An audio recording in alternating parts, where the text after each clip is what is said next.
கச்சிதமா போடுறீங்க. அண்ணா என்ன மீன் அது? பாலை. சில்வர் கலர்ல இருக்கு, வெள்ளி மாதிரி இருக்கு மீன் பாக்குறதுக்கு. புதுசா இருக்கு. இது கிலோ என்ன ரேட்னா போகுது இப்ப? இப்போ வாழை வெட்டி தள்ளிடணும். இதுல அந்த செதில் அதிகம் இருக்காது போலண்ணே. சுண்ணாம்பு செதில் இருக்காது. இந்த மீன் ஃபுல்லாவே சுண்ணாம்பு தான். கண்ணாடி மாதிரி இருக்கு நான் பாக்குறதுக்கு, நல்லா பல பல பலன்னு. எத்தனை துண்டு விடும் அந்த மீன்ல? எத்தனை விடும்னா? 10 பீஸ் விடும்.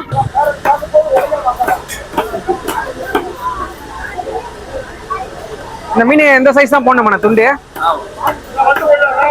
வறுக்கிறதுக்கா குழம்புக்கா? வறுக்கிறது. முள் அதிகமா இருக்குமா இதுல? ஒரே முள் தான். சாப்பிட்றதுக்கு ஈஸியா இருக்கும். டேஸ்ட் எப்படின்னா இருக்கும்? சூப்பரா இருக்கும்.